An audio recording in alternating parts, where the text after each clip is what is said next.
Hola, ¿qué tal? Muy buenas tardes. Bienvenidos aquí al estudio de A-News. Quiero dar la bienvenida a esta entrevista a la senadora por Guerrero, Beatriz Mojica Morga. Senadora, bienvenida a este espacio. Muy buenas gracias, saludos a todas y todos. También a un compañero ya de muchos años, Roberto Camps Cortés, periodista guerrerense. Bienvenido, Roberto. ¿Qué tal, Juan José? Senadora, buenas tardes.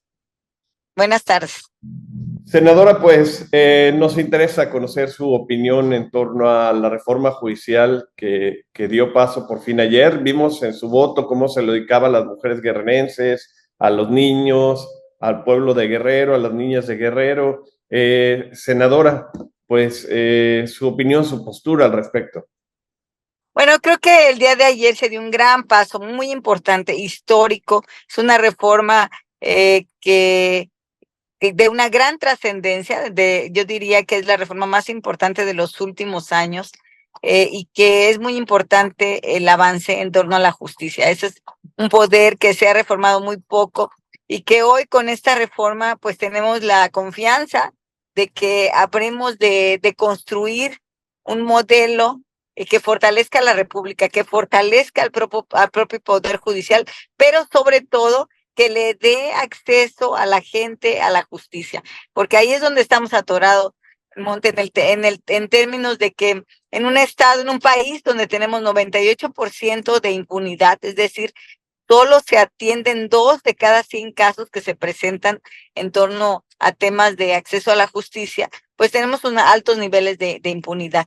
Entonces, por ello, yo fui muy clara al decir que tenía un mandato del pueblo de Guerrero, porque así fue. Yo hice campaña promoviendo la reforma judicial, promoviendo el Plan C, y en muchos lugares encontré gente, eh, campesinos, amas de casa, mujeres y hombres que me dijeron, oiga, usted confiamos en que va a ir a defender la reforma judicial. Esa es la reforma que nos interesa y por eso lo hicimos con mucha convicción y creo que es muy importante para el país haber dado este paso. Y ahora viene, desde luego, todas las leyes secundarias para ir aterrizando la reforma una vez que sea aprobada por los congresos locales, que ese es el paso que falta y que sea promulgado.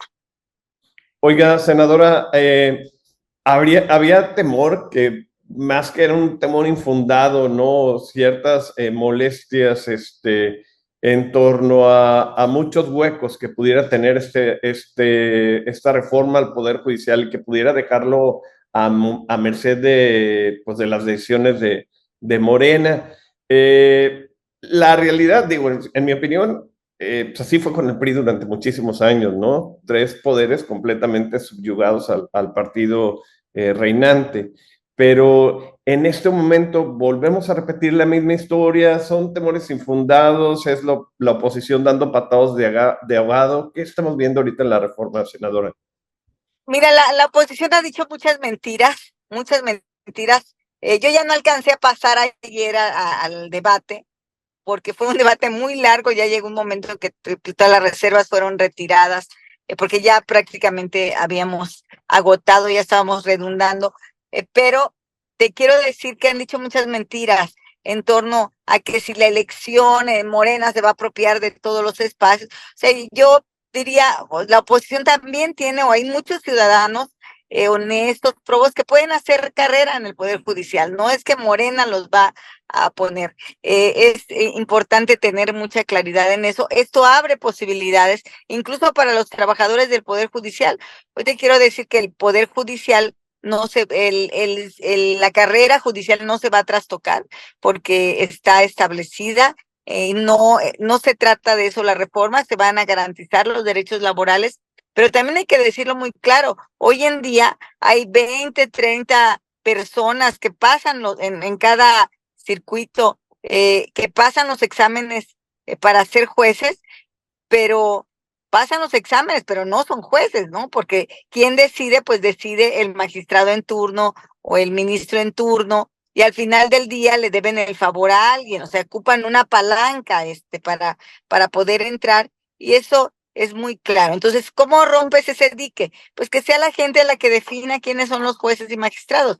Y yo digo, los partidos de oposición, o la sociedad en su conjunto, claro que tendrá buenos elementos. Lo importante de esta reforma es que cualquiera que elijas tendrá las cartas credenciales necesarias porque habrá pasado por un comité de selección, habrá cumplido con muchos requisitos y ya no será el pariente, el amigo, sino que primero se revisan los requisitos, luego se ponen a consideración del pueblo y el pueblo, a diferencia de lo que dice la oposición, que el pueblo es tonto, que no va a poder elegir, nosotros decimos lo contrario, que el pueblo ha dado muchas muestras de democracia en Guerrero y en otras partes de nuestro país. Y hay muchos ejemplos de ello, de que como el pueblo cuando toma una decisión la lleva adelante. La llegada del presidente Andrés Manuel López Obrador, la llegada de la doctora Claudia Sheinbaum, también son muestras de eso, de cómo la democracia tenemos que ir fortaleciendo las instituciones y yo diría que no habría que temerle al pueblo. Entonces, ese es uno de los temas que ha estado latente ahí en la discusión de la reforma. Otro es que se iba a impactar la economía, que la reforma y el petate del muerto, que iba a colapsar el peso y el dólar se iba a devaluar el peso frente al dólar. Lo que, como nos amanecimos hoy, es que justamente se fortaleció el peso. ¿Por qué? Porque terminó ya la incertidumbre sobre si se aprobaba o no la reforma. Y la economía corre por otros caminos, digamos. Tiene el Tratado de Libre Comercio no se afecta con la reforma judicial porque el tratado tiene sus propios mecanismos de controversia comercial, digamos, que no tienen nada que ver con el Poder Judicial. Entonces, me parece que poco a poco se van a ir desentrañando las dudas, pero yo sí te quiero decir muy claramente, esta reforma judicial en los últimos 20, 30 años, sin temor a equivocarme, ha sido la más discutida, la más puesta en asambleas. Tú le preguntas a mucha gente en la calle y sabe de la reforma, lo que no pasa con la mayoría de las reformas que hacemos en los congresos, digamos, ¿no? Entonces ha sido una reforma puesta muy a la luz del público y por tanto bastante discutida y bastante analizada.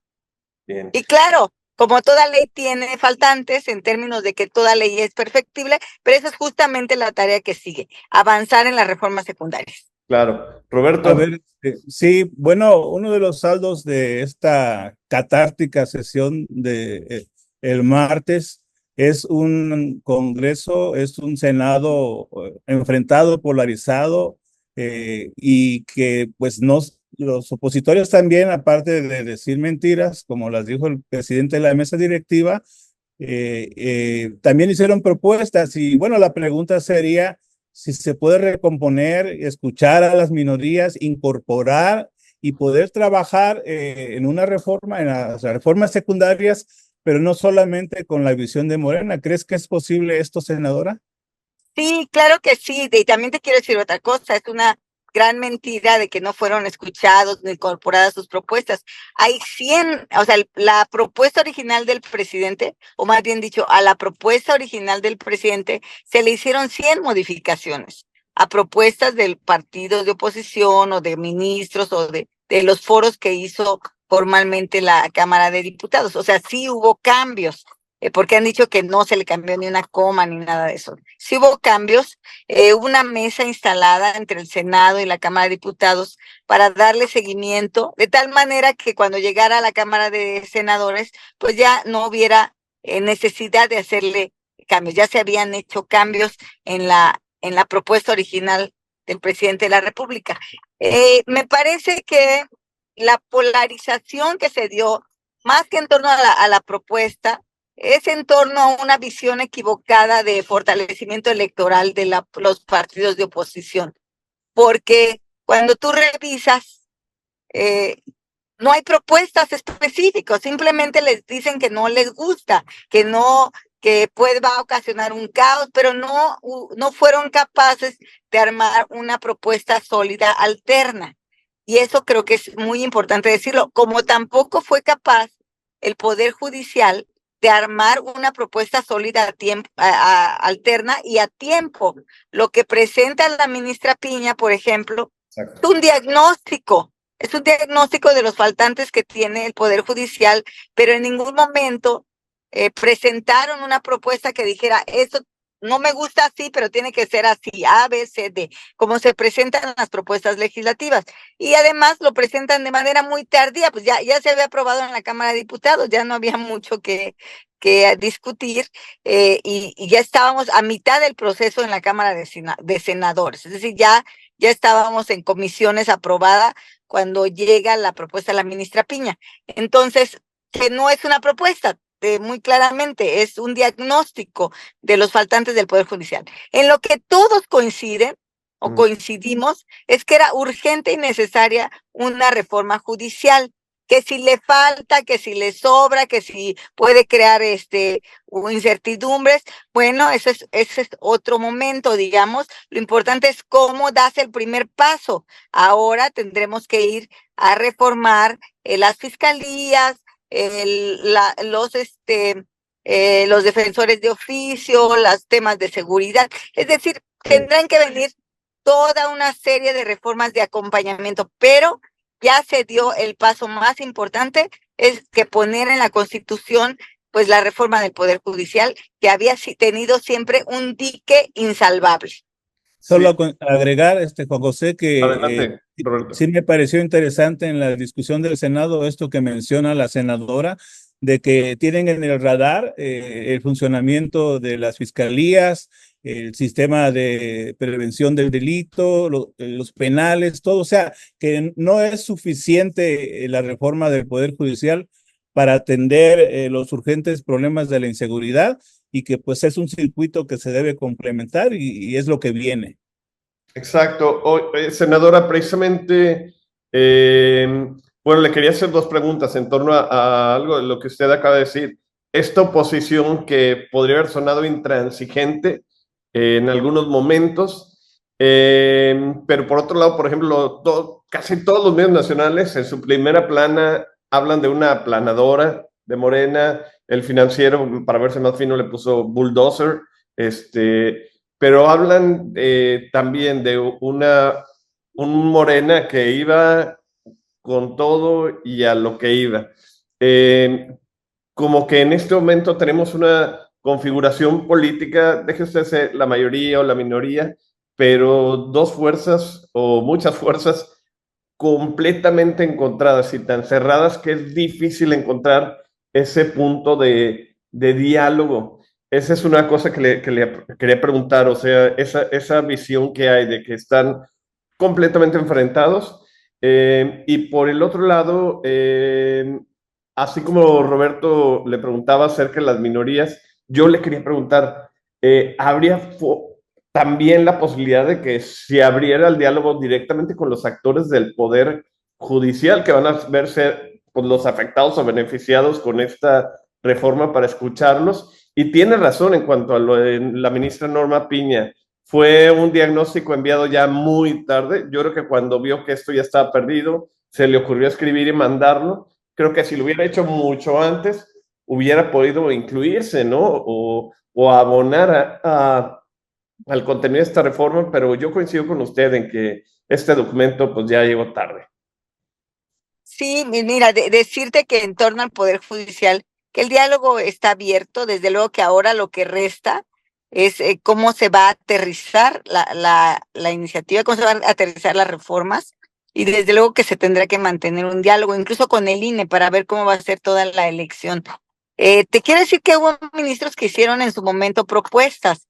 Por ejemplo, hicieron la propuesta de que no toda la elección fuera en un solo momento, sino que fuera digamos, pausada, ¿no? Entonces, en el 25 solamente se van a elegir una parte que son las vacantes, y eso fue por propuesta de algunos ministros. O sea, sí hubo un diálogo permanente y se incorporaron propuestas. Es falso eso de que no ha habido diálogo en absoluto.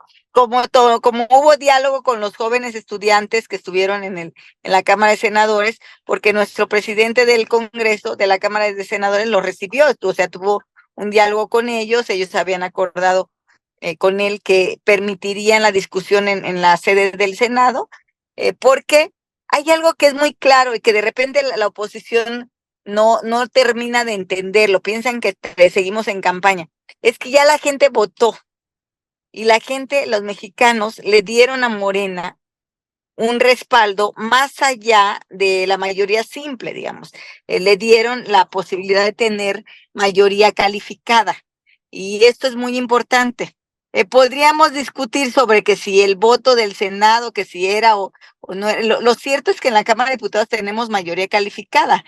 Por tanto, lo que iba a pasar en el Senado estaba un poco previsto, digamos, estaba un poco cantado de que lograr un voto iba a ser eh, no tan complicado como lo vimos ayer, ¿no? Entonces, porque hay actores políticos que en un momento determinado pues tienen que tomar una decisión política en torno de qué lado de la historia tienen que estar. Y eso es importante tenerlo muy claro, ya que esas son las tripas, digamos, del poder en el que hay momentos en que tiene uno que tomar decisiones. Y también decirte, sin embargo, que Morena en el Senado, en las cámaras, ha tenido un diálogo permanente con las diferentes fracciones. Yo confío en que las reformas que siguen, porque son 6 las reformas presidenciales de prioridad para este periodo legislativo, ya no tendrán tanto polarización, porque yo no creo que la oposición, sinceramente no lo creo, pero no lo sabemos. Ya tiene la mayoría. Que se opongan a la reforma de las mujeres, de la pensión, o a la reforma de los niños, de que tengan una beca. O sea, realmente estarían como fuera de realidad de lo que el pueblo mandató y quiere. Entonces, tenemos una mayoría sólida. Sin embargo, mantenemos el diálogo porque de lo que se trata no es solamente ejercerla, sino que se cuiden las formas y el pues el ámbito de la democracia, ¿no? Que implica escucharnos todos. Por eso, yo te diría, a diferencia de cuando el PRI o el PAN tuvieron mayorías, nosotros hemos abierto diálogos, aunque son interminables las sesiones, pues todo el mundo se expresa. Cuando ellos estaban al frente, y muchos los estábamos recordando ayer, simplemente llegaban y votaban, y no les interesaba escuchar a nadie, ni mucho menos incorporar nada en las leyes, digamos, ¿no? Lo que pasa es que eso se les olvida a veces, ¿no? Se les olvida que durante todos los años que ellos fueron mayoría, no les interesó nunca reformar el Poder Judicial, ni les interesó subir el salario mínimo. O sea, los temas sociales no estaban en su agenda. Hoy que Morena ha llegado, que el presidente Andrés Manuel, la doctora Claudia Sheinbaum traen una agenda social, y que habemos mucha gente de izquierda en esos proyectos, pues desde luego nos interesa empujar y avanzar en todos esos temas que nunca le interesaron a los conservadores o a la derecha. Claro. ¿Y qué es poner la gente por delante? Así es. Senadora Roberto, no sé si hay algo más que quieran abundar sobre este tema para ir concluyendo.